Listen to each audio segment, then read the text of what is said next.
What is up, everybody? Welcome to The Stack. I'm Alex. What's up? I'm Pete. And on The Stack, we talk about a ton of books that have come out this week. Or a reasonable amount. You know what I mean? A reasonable amount this week? That's what you feel like? Here's what I've done is I've tricked you, Pete, by doing 39 to 43 books several weeks in a row. When I have you only read like 20 to 30 books, you're like, this is great. This is great. Oh my God, what a break. It's still a lot of books we're going to be talking about. It's so let's ton kick it of off. books. It is a ton of books. So let's kick it off talking about Blade, #1 from Marvel, written by Bryan, Hale, art by Elena Casagrande. This is not explicitly picking up off of Blade's current continuity, but you probably want to know that he is now working as the sheriff for the Vampire Nation, which is won by Dracula. That only plays into this title a little bit. Mostly it's Blade doing Blade stuff. Pete, you're our Blade guy. What'd you think about this kickoff? I love this. I thought this was cool. I thought, you know, sometimes you see a character get tricked or like goes along with something where you're like, why the fuck would they do this? I thought he got played in such a classic kind of Blade scenario. It was like, hey, we got this real problem. You got to save this person. He's like, oh, I'm a hero. I'll do that. And then they were like, ha ha, stepped right into our trap, brah. So I think it was a great use of like Blade's kind of confidence against him a little bit. And I thought it really worked. And it's an interesting kind of new villain for Blade, which I feel like is a good setup. We have like this almost godlike character who Blade accidentally killed the only person who could kill them. So, wow, this is going to be an interesting setup. So I'm very excited about this. I feel like the art's really cool. I also like the kind of samurai swords duct taped to his back look. I like it. It's functional. It works. You know what I mean? If that's the old gorilla tape there, that's going to stay in place. This is a good action horror take on Blade that I think is going to be perfect for anybody who is fans of the movies. I will say, no, and this is not a bad hesitation, but I will say, I loved the Blade Vampire Nation one shot that we got, and the idea of Blade being like, God damn it, I hate having to work for Dracula, but I'm going to solve mysteries in this vampire state anyway. That's awesome, and I've never seen that before, so I was really stoked to see more of that. That's not what this book is at all. That's fine. Once I got past those expectations, I was like, all right, this is an across the plate, just like balls to the wall, super gross Blade book. Story, yeah, Blade story, and that's good too. There's a place for that, but I do hope they figure out a way to get back to that sheriff thing, because that's such a smart, clear concept. It is. Did you like though how like Blade was talking to somebody, and then as they were still talking, he cut off their head? I thought that was fun. That's a fun thing. It's a fun book. It's a fun book. Yeah, it's good. They're still but holding I think the there's conversation. A place for both of these things. Like, I don't know if there's a market for two Blade books at the same time, but I would love to have, like, great, you get your Blade action book, and then you get your Blade mystery book, because I think that would be enjoyable. But regardless, there we go. A good kickoff to this book. Let's see if this is a good kickoff to the next one. Hawkgirl, #1 from DC Comics, written by Jadzia, Axelrod, art by Amancay Nahuelpan. This is following Hawkgirl post-Hawkman. To be honest, I don't 100% know his current status in this continuity, but he seems to be gone or dead or something like that. Hawkgirl has broke up or something. Yeah, they broke up. Who knows? He's not there. She is now in Metropolis. She is reconnecting with an old friend. And meanwhile, a bunch of other things are going on, including a vampire lady who wants cat powers and a lady named Galaxy who is trying to be friendly with Hawkgirl, but Hawkgirl doesn't want any friends. What'd you think about this kickoff, Pete? I really like this. Also in DC right now, we got a lot of, night terrors going on. So this was a great break in the action.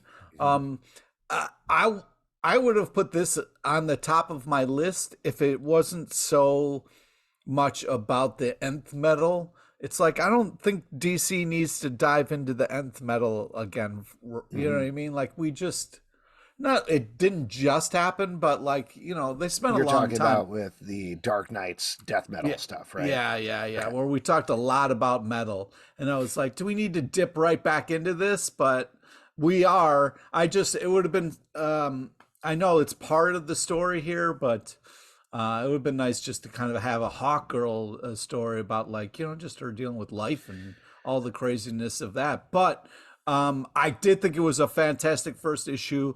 Art is tight. I think it's an interesting kind of setup where things aren't going great, and then we're going to kind of find out how she does. So I think this was a solid first issue. Gets you excited for more. I just we get at DC. There's a lot of metals and different elements, and you guys like talking about them. I will say I did not have the same problem that you did. You might be surprised to hear that. I do think there's a lot going on in this first issue. Yeah, like I was joking about. Well, it's packed, but in the way where, at least for most of the reading time for the issue, it feels a little fractured. It feels like there's 3 stories going on at the same time, and I can't quite figure out how they fit together, particularly in a title called Hawkgirl. But the way it's woven together by the end, I thought was very smart, and it made me interested to check out the second issue because we're starting to see those connections there.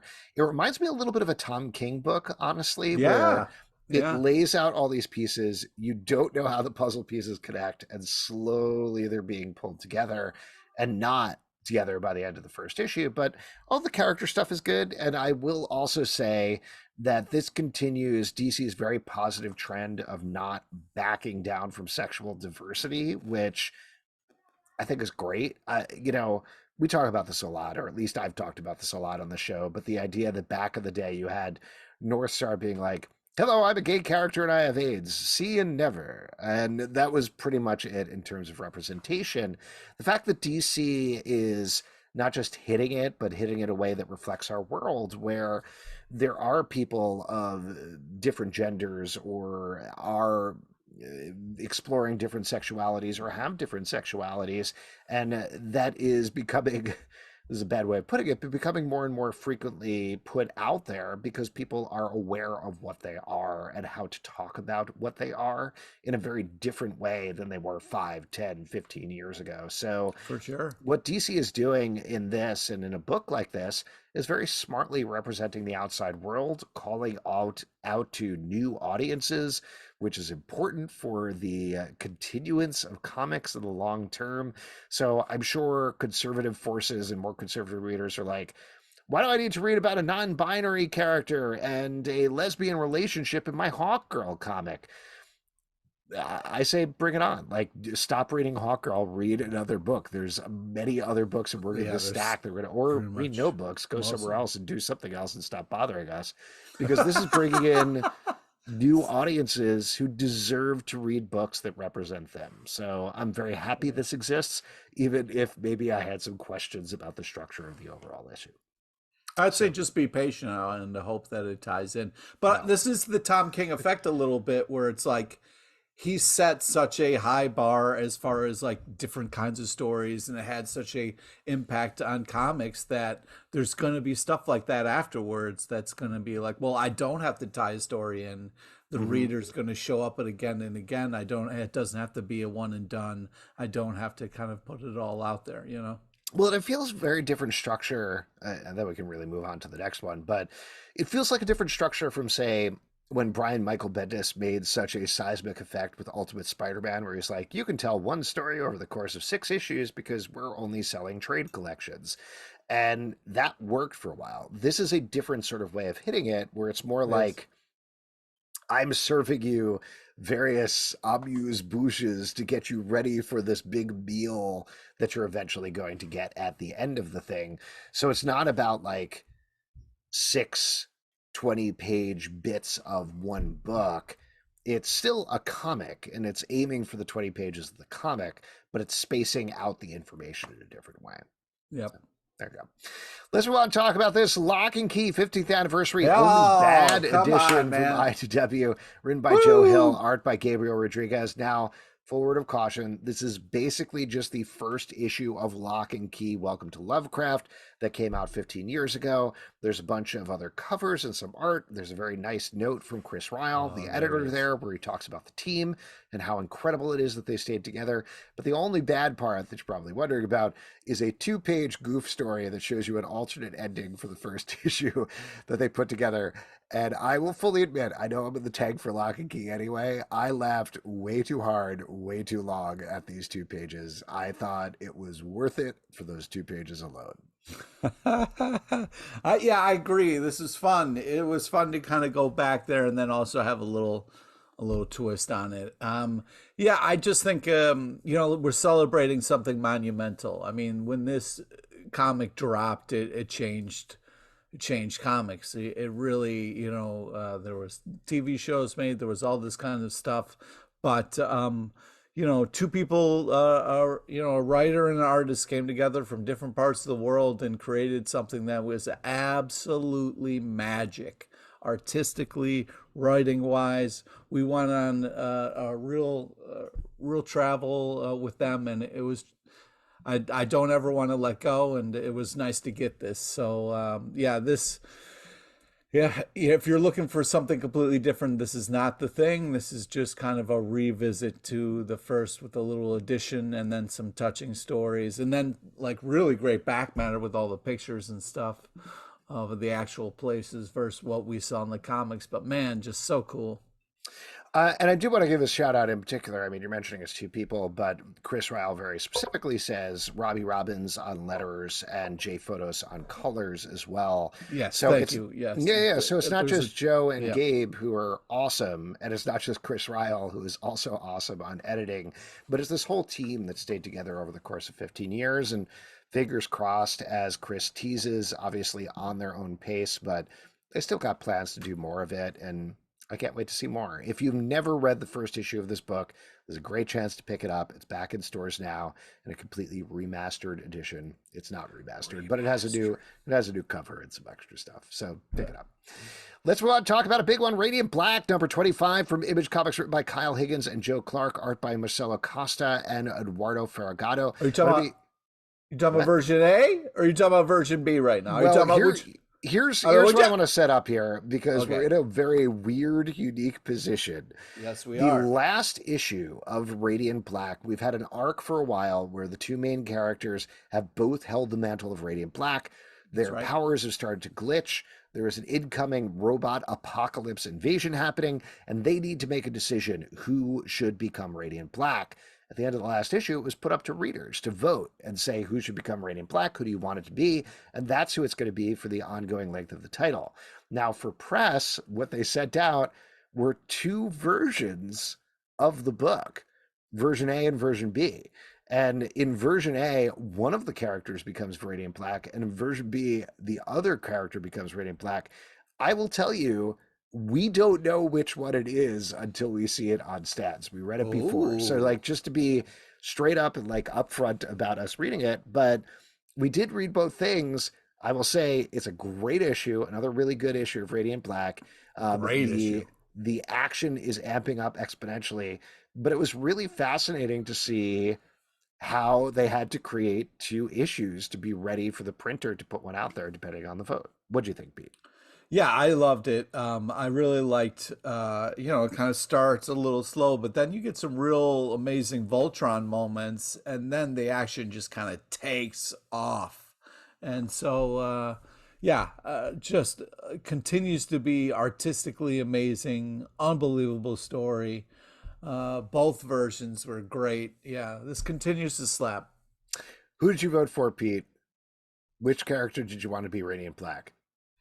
Oh, well, I mean, I don't have a strong feeling either way. I mean, it seems like the writing, they made it work both ways. I wasn't like, oh, version A, definitely. Well, definitely, I will say, just to be clear about it for everybody, because I do think it's interesting. I don't know if we're allowed to talk about this, but I'm going to talk about it. I don't know if we are either. Whatever. It doesn't seem like we should. It's fine. It's basically like the last 3 pages are the ones that different. If you read the book, and there's a spoiler here, at a certain point, I'm blanking on both of the character names, but it's Marshall is the one with the black hair, and then there's the other one who is the screenwriter. I should know their names after reading 25 issues, but the two of them sit down and have a conversation after everything they've been through and basically be like, which one of us should be Radiant Black? And in one issue, Marshall makes the argument, here's why I should be Radiant Black. And in the other issue, I think it's Marshall actually makes the argument of like, here's why you should be Radiant Black. This is why it's the right thing to do. Yeah. I voted, if I'm getting the names right, I voted for Marshall, the dick who has slowly redeemed himself over the course of 25 issues. Oh. just because I think that's more interesting, and it's definitely my bias, but reading those pages, his argument about it, because there's a big revelation about how the two of them became friends back in the day in Yeah, they this do a issue. flashback. Yeah. Oh my gosh, so emotional and so well done. That's definitely where I was leading personally. So I was curious to see if you leaned the same way. No, I mean I don't like the asshole who then redeems himself. I kind of like the guy who's been doing it. You know what I mean? Yeah, he should leave. He should do a screenwriting career. It's fine. He's good. He's got Man, other I'm stuff. paging through it, and they don't talk to each other by their names. So I I'm know trying to that's my see. problem. Yeah, I'm like, come on, say his fucking name. Yeah, they say it at the end. They say it at the end. Anyway, very good book. Definitely pick it up. I'm curious to see who it actually was. I'm expecting it's going to be Marshall, but we'll see. You saying Marshall Mathers? Is that what you're saying? Marshall Mathers, yes. Moon Knight, City of the Dead, #1 from Marvel, written by David Pepose, Yeah. art by Marcelo Ferriera. This is a big issue for a couple of reasons, but the biggest one is that Layla, aka Scarlet Scarab from the Moon Knight TV show, is making her Marvel Comics debut, which is an interesting thing because they created her as a MCU first character. They haven't had a lot of original characters in the MCU. This is one of the first superheroes that they created, if not the first one. Now she's showing up in comics as well. This is also a very different story than what is happening in the main Moon Knight book. What'd you think about this, Pete? Yeah, this is a more kind of like action focused book. It's less about how insane he is and more about just kind of like kicking butt and then getting all choked up because the Scarab is now in the comic books. Oh, it was a cool moment. It's a very cool moment. Yeah, I enjoyed this as a Moon Knight fan. I felt like this was cool. It was nice to have kind of like a focused butt kicking Moon Knight again. So yeah, I'm into it. And I'm excited for some Scarab action as well. It's hoping for maybe a little romance. We'll see. I don't know. It could be cool. I agree with you on the Scarab moment. I think Marcelo Ferreira really nailed it in terms of the art. You got to have a big debut page there. Yeah, That's you absolutely do. right. I will say I'm not the biggest Moon Knight fan, and I Mhm. do like it when they have a really transgressive, weird take on him. But this, you can't hate Moon Knight fighting a bunch of like Yeah, Egyptian this is monsters just and straight stuff. down the middle Moon Knight here. This is There you just go. Yeah, yeah. so it's fine. It's good if you're a Moon Knight fan. If you want to see some big, goofy action stuff, definitely check this out. And if you're looking forward to Scarlet Don't Scarab, call check it this. goofy. I don't know. I say that complimentary. Comics are goofy. I've been reading them for decades at this point, and I love them, but they're goofy. Comics are serious. What's your favorite? Who's your favorite Disney character? Goofy, right? Everybody loves Goofy. No, no, I hate Really? Goofy. Donald Duck because he's angry. No, I once got in a fight with Donald Duck in a Epcot. Oh, no follow-up questions. None. I don't want to know any He more took about my that. brother's hat and I chased him and beat him down, and then everybody got mad at me.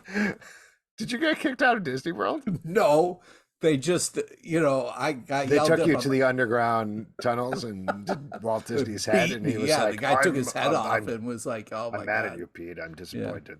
It's me, Walt Disney. I'm disappointed in you." Just my head, though. classic." Yeah. Classic stuff. Let's move on and talk about Tales of the Titans, starring Starfire, #1 from DC Comics, written by Shannon Hale and Dean Hale, art by Javier Rodriguez. This was one of my favorite issues of the week, hands Oh down. my god, yes. I'm fine with Starfire. Like, I like her as a character. So I was a little trepidatious going into that. So it was like, also, we have a Titans book, plus a Teen Titans book, plus the Titans. And now are there's United. Tales of the Titans. Yeah, you I know was what like, this is too much Titans. But after this book, I'm like, no, more Titans. Bring it Titans, on. please. And Yeah. a lot of that, mind you, is Javier Rodriguez, who is one of the best artists working in the business. But the way that they craft this story is so smartly done. It's all about Starfire being back with the Titans, but still being treated as you're just an alien princess. That's how you are. And over the course of the book, she not only owns that title, but expands on that title and proves to the Titans why she's important. Which, Fantastic. This is upsetting. You should be an equal on a team. You shouldn't have to prove yourself, especially after all they've been through. Well, absolutely. But I think that happens, particularly like the idea of getting back together with old friends and everybody falling into old habits. of like, oh yeah, like when you get together with your high school friends, everybody falls back into those dynamics. And you're Yeah. like, no, I'm a different person now. Stop treating me like that. That's not how I am.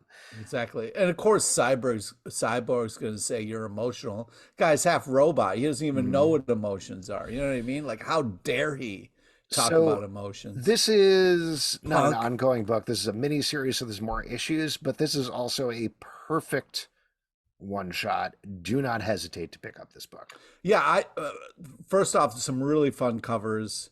Uh, this is such an enjoyable issue. Art was creative and cool. I like to see a Starfire that isn't overly sexualized. You know what I mean? Mm-hmm. So this was, I feel like, such a great book and such a cool take on Starfire that I hope continues and grows in popularity because there's a lot you can do with that character, and I feel like this is a smart take. This is awesome. Definitely don't miss this book. Next up, Impact Winter Rook, #1 from Image Comics, written by Travis Beacham, art by Andrea Milana. This is based on the podcast from Audible that comes from the folks, Gail and Hurd and other folks behind. Oh, it's based on a podcast. Boo. Well, it's based on a podcast. Suck. Podcasts are the worst. Stop making podcasts. Wow, who's saying that? That's weird that came in. This is based on the podcast. We've read previous iterations of this book, but this is, I think, a one shot that's focusing on the backstory of a character who is in the current continuity of the podcast. The idea of the podcast is basically there's like nuclear winter, thing, ash blankets the earth, and vampires come out to play is essentially what it is because there's no more sun anymore. Instead of warriors, it's vampires. Yeah. Vampires come out to play. And this is flashing back to show us where this character began, back when he was a Roman. He meets a barbarian who is a vampire. They kind of fall in love. Again, very trepidatious about this book because I don't know anything about the podcast and I wasn't sure about it, but I thought this was a really well-crafted and written one-shot. I agree. I was really impressed with this. Also, I'm a sucker for a rom-com. And hey, yeah, it's the classic story of a love between a human and a vampire, but then that human is going to get themselves in trouble and they're going to be turned. But we're doing it for love. Spoilers, but also you knew that was going to happen. Yeah, it's kind of sweet.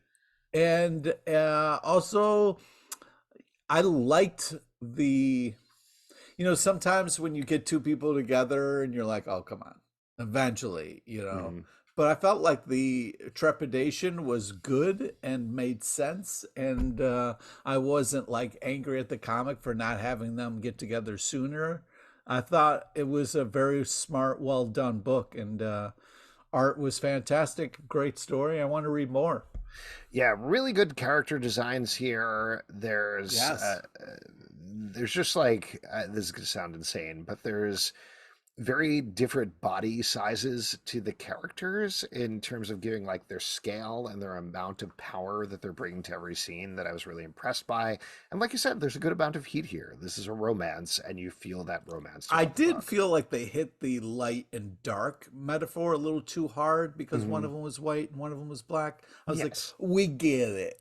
You don't have to keep hitting that. Listen, this is not reinventing the wheel or anything like that, but it's definitely going to scratch that itch if you're looking for a good human vampire romance, like you said. Next up, Star Trek Day of Blood, #1 from IDW. Day of Blood! Written by Christopher Cantwell, Colin Kelly, and Jackson Lanzing. Art by Ramon Rosanas.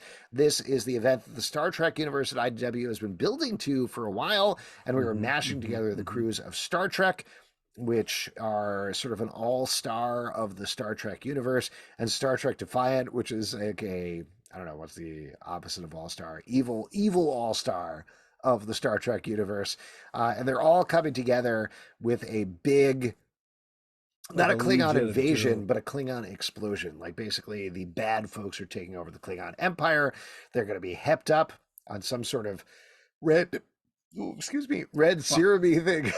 Oh no. That burp was timed perfectly. Red syrupy thing, and that's going to drive them crazy. And the Star Trek folks are, of course, caught in the middle. We've been following both of these Star Trek books for a while. How do you think it paid off with the kickoff of this big event? Well, I didn't think there was enough blood. I mean, it's called Day of Blood, and I kept waiting for all the blood, and it Hmm. doesn't really come. There is a lot of action in this, which I appreciated. I do think it's a cool build up. We just haven't got to the actual Day of Blood yet. So it's pre Day of Blood, but I do think it's a really solid Star Trek comic, and it's building nicely to something.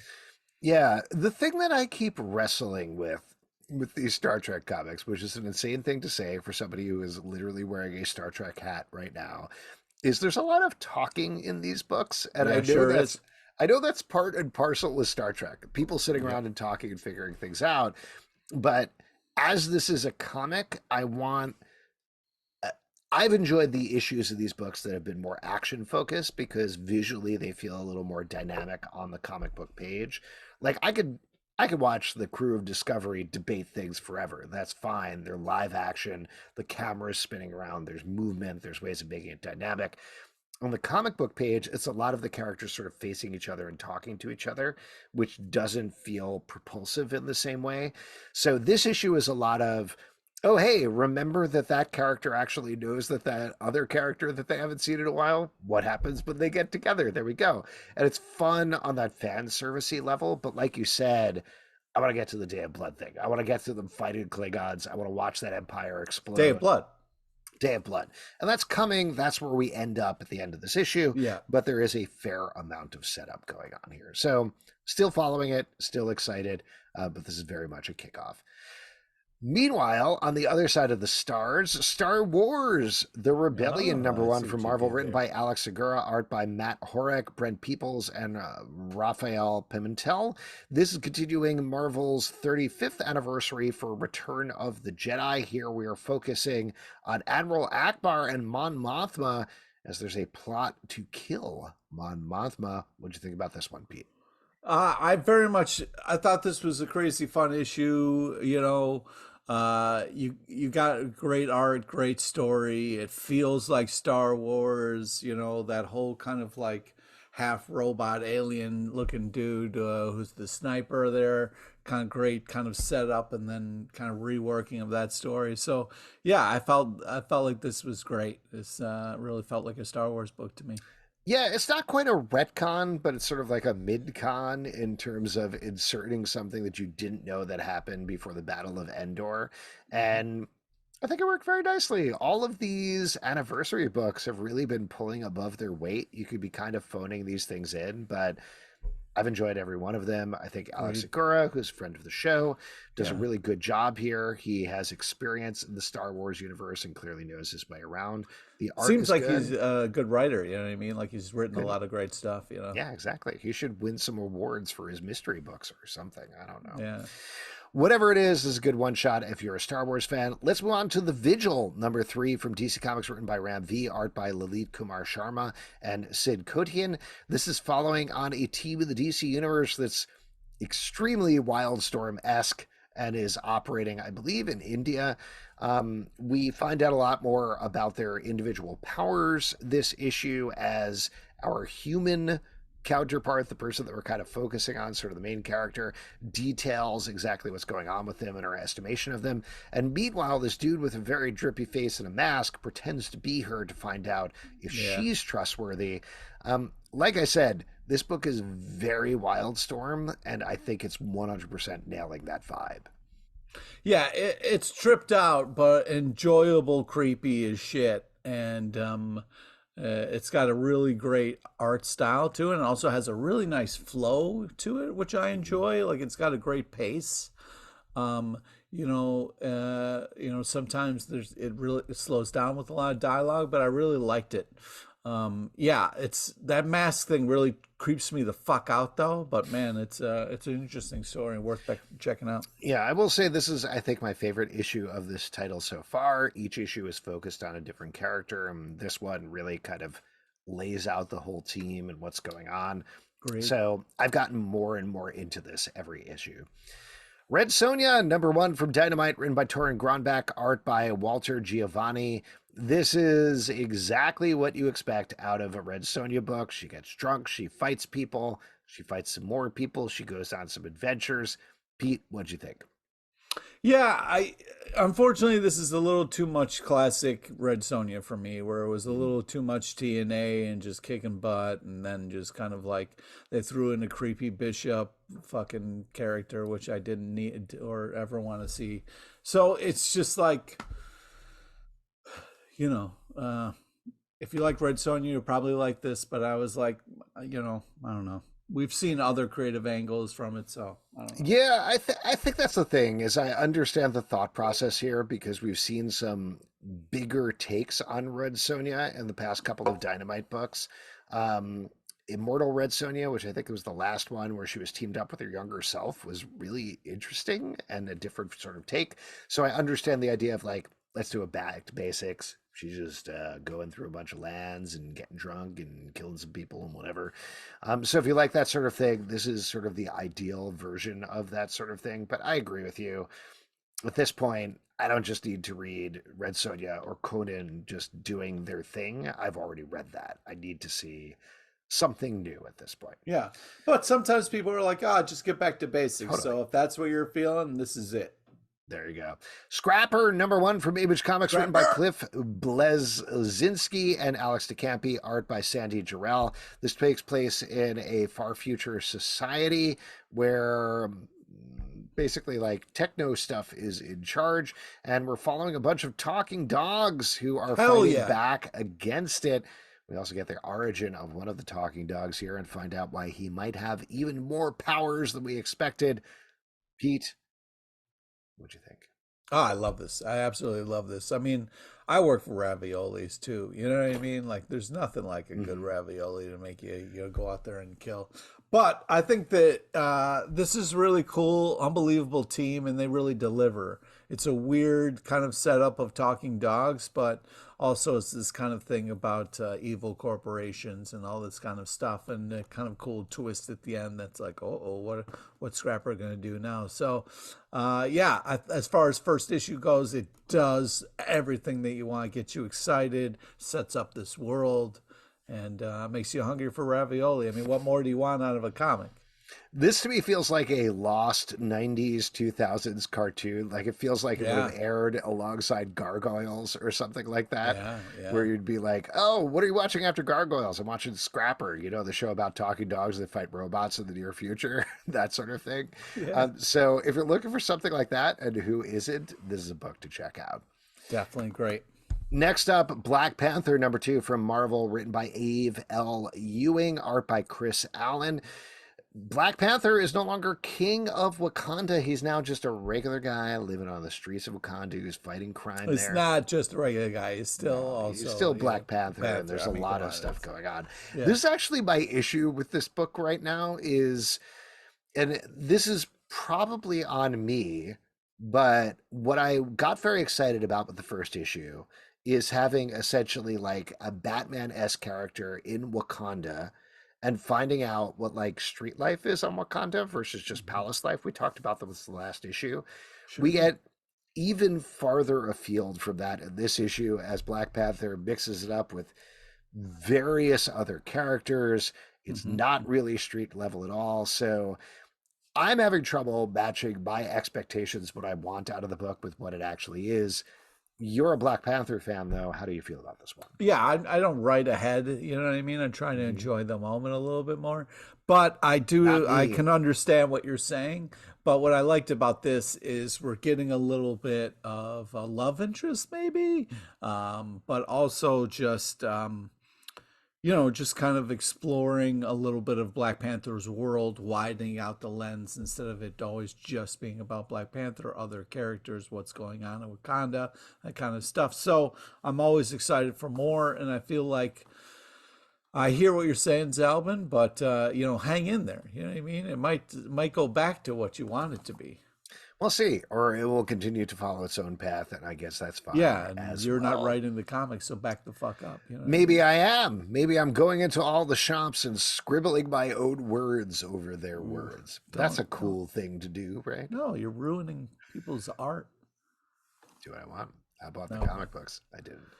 All Eight Eyes, number 4 from Dark Horse Comics, written by Steve Fox, art by Piotr Kowalski. In this book, there are a bunch of folks that are trying to reveal and fight a giant spider invasion of New York. Specifically, they're trying to track down the spider who killed The one of their biggest own, spider of all the time. biggest spider of all The time. mother of spiders. And this is the end of this mini series. How do you think it wrapped up, Pete? Great. I, as skeeved out as I am about the fact that I now believe they're giant spiders that live in the subways. I think this was really great. A lot of fun. I was kind of sad about what happened to one of the characters, but you got to respect him. Fighting till the end. But yeah, absolutely fantastic art. But spiders are scary, and this has been a scary book. I agree with you. Spiders are scary. I really like this book. It could have gone on longer. I wanted more of it. I feel like it wrapped up nicely, but it wrapped up very quickly. So I don't know. I hope there's a sequel. There's certainly room for more. One little quibble, I'll say. This book is supposed to take place in, I think, 1999 or late 90s. There is a point when somebody pulls out an iPhone, and I was like, you missed up a little bit there, but it's all right. We all make mistakes. But we also all make money. Number 1 from Comixology, written by Kurt Pyers, art by Luca Casagrande. Guida, excuse me. This is a book about the Illuminati. The Illuminati is real, and they are all joining together. You heard it, Alex. Alex said it. Alex said it. I finally said Alex it. said it. Don't do that. That's very much skirting anti-Semitism. Jesus. No, it's okay. You're not. I'm just being mean. But definitely don't accuse a Jew of exposing the Illuminati. Just not a good Anyway.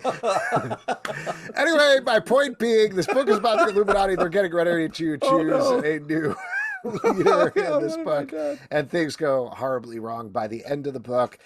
This is actually part of I'll mention our Kurt Pyers block. We're also going to talk about Simulation Theory #1 from Comixology, written by Kurt Pyers, art by Daryl Nickrem. We'll talk about that book in a second.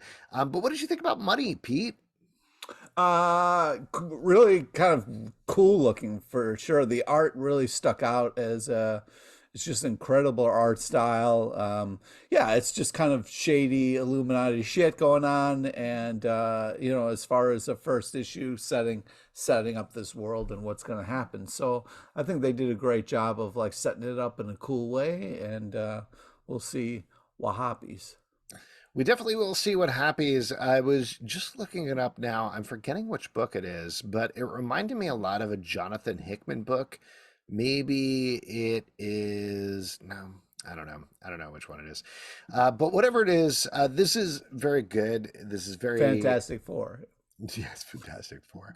No, there was also an Illuminati book that Jonathan Hickman wrote at one point, and I don't remember what it is. You're not talking about the Red Hood one, are you? I'm definitely not. Talking about Illuminati.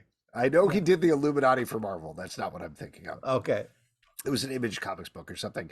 Whatever it is, this is a little more in line with Godfather, I think, amped up. And part of that is that one of the main characters in this first issue is very clearly Al Pacino, the way that it's drawn throughout. But this is big. This definitely throws out some big ideas here and throws out a big ending for it. So I'm very excited to see where it goes. So far, Kurt Pyers has been crushing it on all of his books. So very interested to follow this one. What about Simulation Theory #1? This is a very different book following a world that has been taken over by this virtual reality simulation that everybody's put themselves in, Ready Player One style. In tubes. Everybody's in the old tubes, and somebody is brought into the tubes only to find that things are horribly wrong, and she has been tasked with making them right. What do you think about this, Pete? This is kind of a really tripped out, cool looking book as well, but in a different futuristic kind of way. Also, this glowing cube thing that's not a Rubik's Cube, but it's more evil, if you can imagine something more evil than a Rubik's Cube. So, seems impossible to me. Yeah. I think they do a good job of setting up this amazing futuristic world, and then kind of getting you kind of excited for what the hell's going on. I like this as well. Not to be a little negative, I didn't love the art in this. Oh, what? I'm sorry. The character designs were like a little over angular for me, where I had. But it was like the style of the art, though. No, I know. I was not vibing with the style of the art is the main thing. Like the character designs in particular were a little too angular for me, a little too lined. I hate to break it to you, but the future's all angles, man. Oh man, I got to play all the angles to make it to the future. To be honest with you. Hey. Regardless, like I said before, Kurt Byers does not miss. All of his stories are very good. Well, let's move on for our Pyres block to our Night Terrors block. We've been talking about every issue of this from DC. The event is the DC universe has been plunged into nightmares by a new character called Insomnia. They've been hitting it in different ways. This week, we got a bunch of them, so I'm going to read through all of the titles. We got Night Terrors, Catwoman #1, written by T.D. Howard, art by Layla Leis. Night Terrors Superman #1, written by Joshua Williamson, art by Tom Riley. Night Terrors Wonder Woman #1, written by Josie Campbell and Stephanie Williams, art by Juan Ferreira and Megan Hetrick. Night Terrors Nightwing #1, written by Becky Cloonan and Michael W. Conrad, art by Danielle DiNiccolo.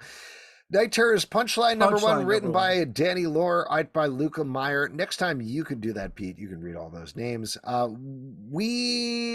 I think we've been pretty positive about this event. I definitely said that I liked week 2 a lot more than week 1, but what did you think about this chunk here? Anything jump out to you, Pete? Superman #1, I mean, awesome. Best super type bananas art. Get it? Like super, like it's amazeballs good. Like Superman all seasons artistically good. Like just, and also a cool reveal at the end that Night Terrors doesn't reach the water. So this is written by Joshua Williamson, who's doing the main book. So I think you can kind of tell, like, he's the guy leading the event. So this is the one that's like really pushing forward a bunch of big ideas and changing it in a big way here.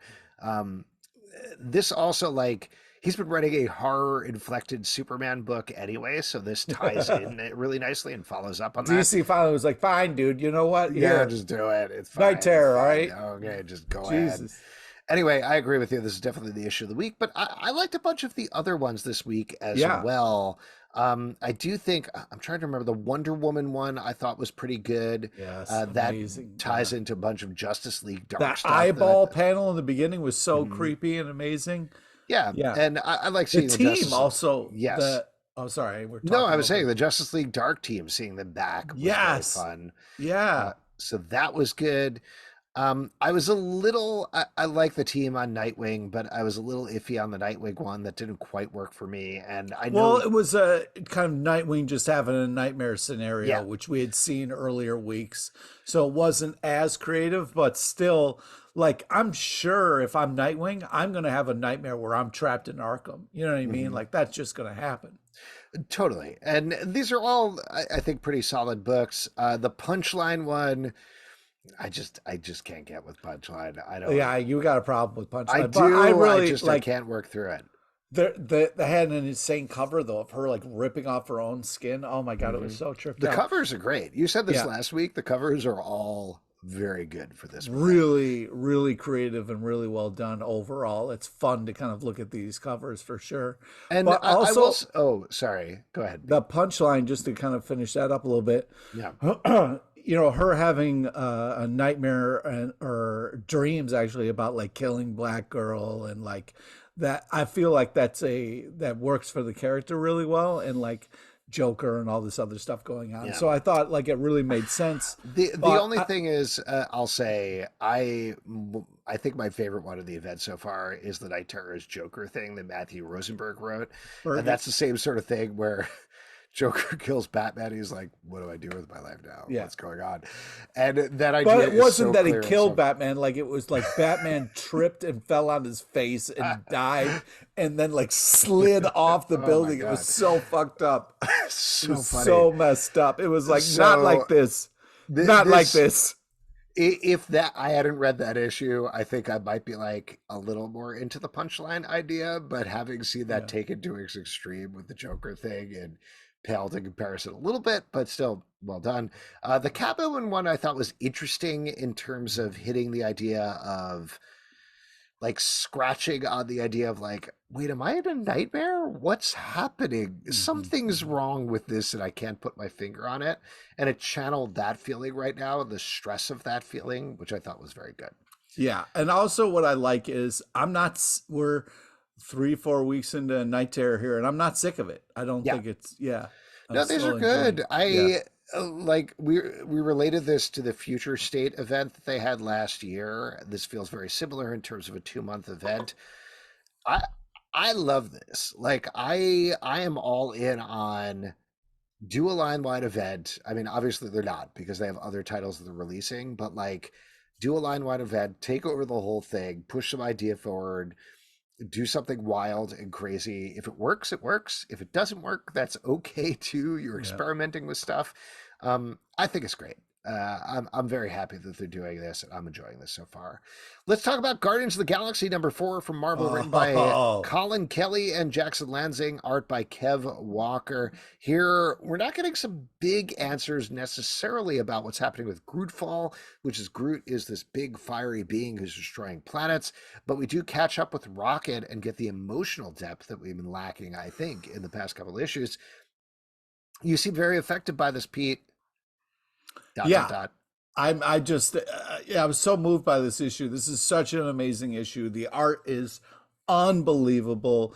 This is just kind of like I'm a sucker for Rocket and Groot being best friends, and the kind of like fact that Rocket is just manning this giant rocket and has to kill his best friend every day is insane. But the amount of like just kind of emotion you go through, and then the whole thing where Groot goes kind of like past him and he's like trying to talk, it's just I just think it was really well done, such a powerful, cool thing. And this is what makes Guardians of the Galaxy great, like these little pocket moments here that you have during this insane idea is just such a cool, well done thing. Yeah, this is one of my favorite issues of the week. This definitely gives it the emotional hook that I've been missing in the last couple of issues of Guardians of the Galaxy, so I like that a lot.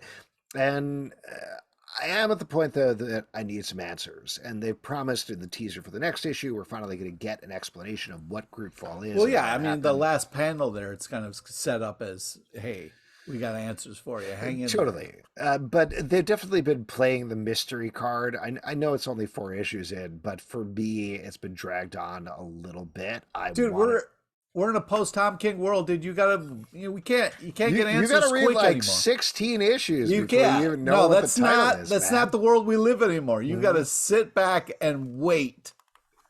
Just take it, because it's Tom King's world. We're just living in it. Yep. That affects. You ruined it for everybody. Anyway, regardless of all that, Kev Walker's art continues to be unimpeachable. Just like, dude, so good. His Rocket is so good. It's like I love the longer whiskers on the side, and but everything. Also like Groot's face on like that flaming thing. Flame, very cool. Good stuff. Good stuff. Yeah. The Vampire Slayer #16 from Boom Studios, written by Sarah Gelly, art by Kath Loba. This is the final issue of this title, where it's the final issue. Oh yeah, because you're gonna cry, baby. So Drusilla has been attacking the Slayer. She's trying to open a portal to hell. They are fighting back on it. They are tying together a bunch of stuff that has happened since the first issue of the title. I know we've been bigger on this title than both you and Justin, but how did you feel it wrapped up, Pete? Oh man, if you like Buffy, but you wanted a little bit more manga anime style, this is the book for you. You sound sarcastic, Pete. No, I think I think this is fun and great, and I also like the giant crab monsters. Shout out to Maryland, we got crabs. Yeah, there you go. I love this book. Of course you do. Think it really crested with the previous arc. Everything that went down with Willow specifically with getting too much magic and dealing with her loss and everything. I'm sorry, did you say it really crested? Crested, yeah, it like a wave crested. Like Yeah. it really No. built. So we have the previous arc. Yes. And then you have this new arc, and it's cresting right with the previous arc. No. The previous arc crested. Right. And then this arc, to me, with Drusilla, has felt like a nice afterthought in a certain way, where I didn't need it quite as much. Like, Willow was the main character of the Vampire Slayer because she had taken over the mantle of the Slayer. Love that. Love the remix continuity. Her finally giving it up and Buffy getting her powers back. To me, that was the emotional conclusion. Okay, so if let's just say you and me are sitting on a beach, right? And this beautiful wave comes and it just forms this amazing crest, and you're like, oh, that's amazing. You know, and you're just kind of walk away satisfied. But then another wave comes and you're just like, oh, this is equally as satisfying. No, it's more like there's a wave that crests, right? Yeah. Mm-hmm. And then you see another wave going in the opposite direction. Like, opposite direction? Yeah, and you're like, oh, that wave just cut down the other wave. Okay, I mean, that was a nice wave too, but can't surf on that, Pete. Oh, wow. Okay. I don't know. I don't know if you know how the ocean works. I have no idea. I haven't been in the ocean in years. I don't like it. There's scary creatures in there. No, thank you. Yep. Anyway, a good book. I love everything that Sarah Gailey is doing, so I'm excited to read more stuff from her. And Kath Loba's art is very good. Agreed. I wish there was still ongoing, but I had a fun time.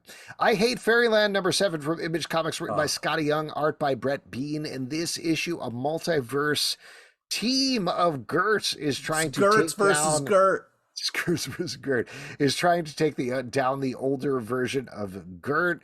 We get a battle royale in this issue. I love this book. It's a lot of fun. I mean, it's awesome, and it continues to be awesome. This is just so insane and hilarious and ridiculous all at the same time, but just it's so enjoyable. It's very good. Brett Bean's art is really good. It's ludicrous. There's a cliffhanger at the end that I really kind of hope they stick with and follow through, because it's a wild twist for this wild twist for this rebooted book. I'm really enjoying this a lot. Let's move on to Alien #4 from Marvel, written by Declan Shalvey, art by Andrea Baccardo.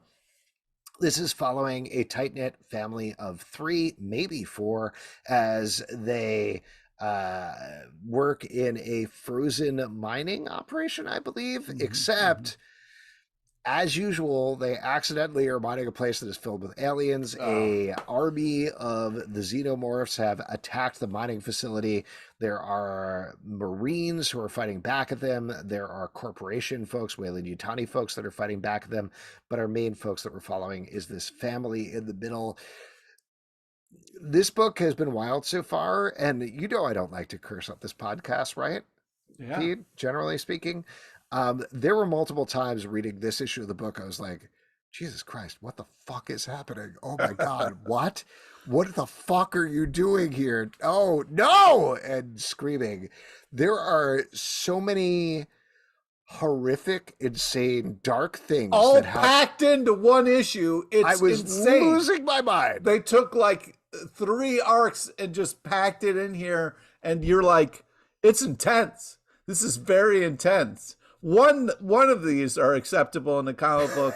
Like when you go back to, I mean, the childbirth thing, the whole, I say this complimentary because it is hard to get that emotion out of you reading a comic book. This is brutal. This is brutal reading this book. And the fact that like they hit this so hard, it is so dark and so upsetting. The art is great. It is consistent with the world of Alien, but this arc has been wild in action. But yes, this goes very, very hard. And this comic is turned up to 11. You got to be ready before you pick this up. You can't just casually open this. You are going to be emotionally brutalized. reading this issue alone, it's a hard read. There should be a warning on this thing. There should be a warning. Don't read this book, but maybe read this book. That should be the one. It should be like, don't read this book. It should be like, are you sure, bro? Yeah. Are there kids around? Like, you're not going to be able to do anything for like not even the rest of the day, but the rest of the week. Just you're going to be curled up into a ball. You're just going to be like, what? Yeah. Very well done. The art is very good. The writing, like we said, is just emotionally brutal. I am still in it, but this is one of the hardest things I've had to read from Marvel Comics in a very long time. Yeah, and I know we're bouncing. Like, I don't even want to spoil it because I don't want to take that away for the people reading. But I will say, don't. No, I do want to say something just as a warning, and this is a spoiler warning. But like, if you have any problem with birthing trauma, don't read this book. Violence, obviously, like you already know that with an Aliens book. But the main thing that I'd say is birthing trauma, because that's like a trigger for some people. I want to make sure that people just know. Stop. That's all. Anyway, very well done, very good. But let's turn to. I was so excited this book is back because this book is like, I know we've been positive about a lot of stuff. This is beyond. A Vicious Circle from Boom Studios, written by Mattson Tomlin, art by Lee Bermejo and Grant Golish. This is following two dudes who, as we find out in this issue, we find out a lot more about what happened, are tied together in time. They're following each other through various time periods. And all right.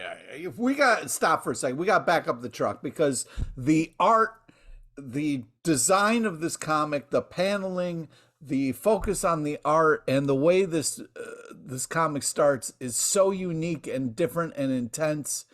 It sucks you right in, and you're on this ride through time.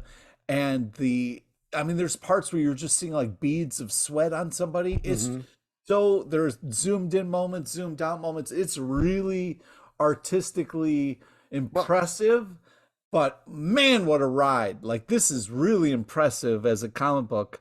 I was so blown away by this issue. This is so cool. I'll repeat what I said with the first issue in terms of Lee Bermejo's art. Is there are points when I said out loud, how did you do that? Like, how do you make something like that? I don't know how you craft something like that. This is, to be clear, this isn't an art piece alone. This is an insane balls-to-the-wall action comic book where a dude fights dinosaurs at certain points. Yeah. There are other things that I would love to say to sell you on the book, but I'm not going to spoil it for you. But there are questions. Think of the perennial question you ask about time travel, and it's answered in this book in a absolutely wild way. We get a lot of answers about the continuity of what was going on in the first issue as well. But like you said, it's a insane time travel book. There's some great twists in here as well.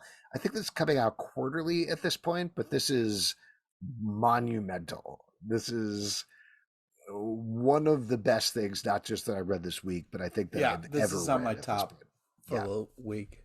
Yeah, this is one of those books that I feel like if they stick the landing in particular, that we will bring up for years as, oh, did you read this? You should read this. So there you go. But it's very complicated. I'm really worried how this is going to all unfold. I have no idea.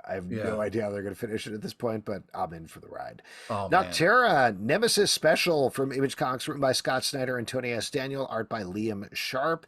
This is a essential issue if you're reading Nocterra. It is following our main characters as they go from, I'm forgetting the name of the Eos, the lit up area with all the light, to try to get to a place where they can stop Nox, the demonish being who is representing darkness, who is invading our world. This, as I mentioned before, it has Liam Sharp's art, which normally is Tony S. Daniel on the book, who is great, but Liam Sharp is a totally different level in terms of wild and insane and crazy. This feels a little bit like an Arkham Asylum book to me or something like that in terms of the way that they're doing the arc. It's mostly a mental battle between our villain and one of our heroes. Great stuff. Yeah, I was really impressed with this artistically. It is a different shift though from what we're used to. So at first I was kind of like, okay, who's who? Kind of, I had to like be like, okay, where are we? What's going on? But man, once you get into it, it's creepy as shit in really cool and in artistic ways. And that smile, the way that the smile is done artistically is very cool. But yeah, just a great one shot and kind of a cool kind of take on this bigger story. Very good stuff, and definitely, like I said, essential if you've been reading the main book. Something is Killing the Children, number Ah, 31 from Boom Studios, written by James Tynion IV, art by Werther Dildaria.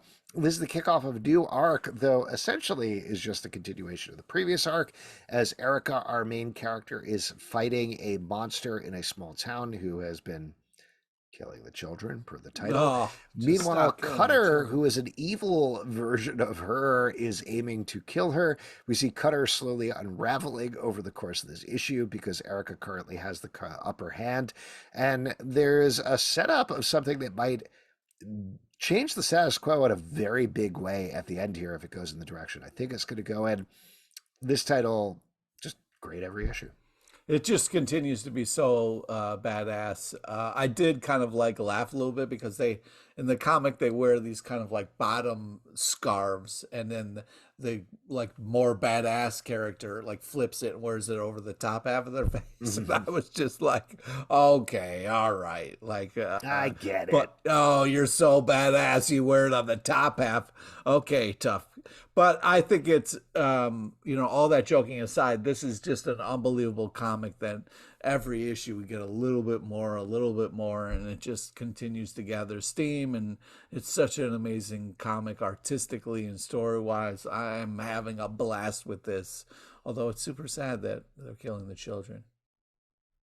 They are. Don't kill children. That's my main Yeah, don't. takeaway from what you Even just said. though that baby is like crying on the plane and it's driving you Yep. insane, just No, no, don't no. do it. All right, You don't, don't. You don't. don't. I know we're on a podcast. You don't have to say that out loud. Okay. But I agree with you. Terror War number 4 from Image Comics, written by Saladin Ahmed, art by David Acosta. This is following a future world where giant nightmares are attacking civilization, and only people who can create brain bullets can stop them. We're following one underdog team that turns out to be way more important to things than we thought. What'd you think about this issue, Pete? This really, speaking of creepy kids, the kind of help me moment at the end really kind of creeped me the fuck out. You know what I mean? Mm-hmm. Yeah. The last issue of this book, I don't even want to call it a hiccup necessarily, but it wasn't the strongest issue of the book. I think we're a little down on it. This one, I think, gets things back on track as we follow the team again. Once again, they're like, what are we doing here with all this equipment? What's happening? Oh my God, we're so out of our depth. And that's what we want to see. We want to see this underdog team triumph ultimately. So good stuff. Big action, wild, gross creatures. Not looking good for him at the end, Not though. looking good for them. I think they'll No. get out of this one. You think so? I think so. Last but not least, Victory number 2 from Dynamite, written by David Walker, art by Taylor Esposito. This is following a spinoff of Vampirella, specifically a woman who has some sort of vampire demon ring thing, and here she's being interrogated by a bunch of demons that are pretending to be angels.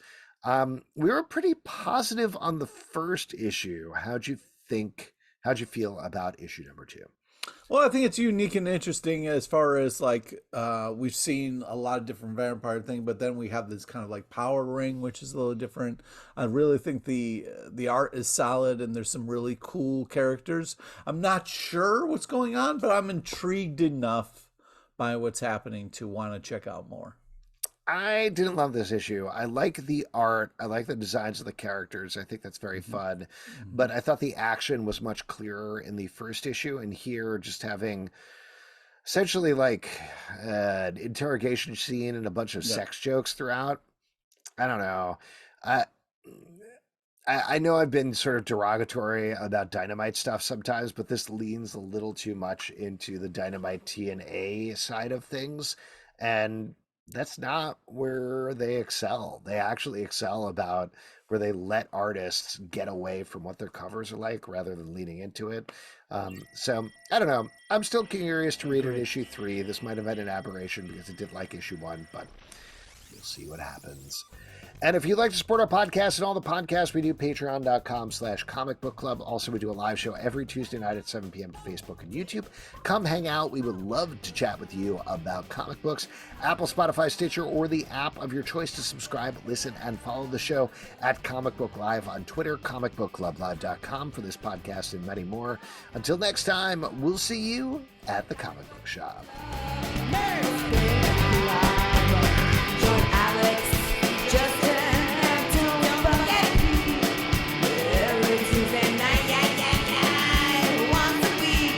That blows your mind.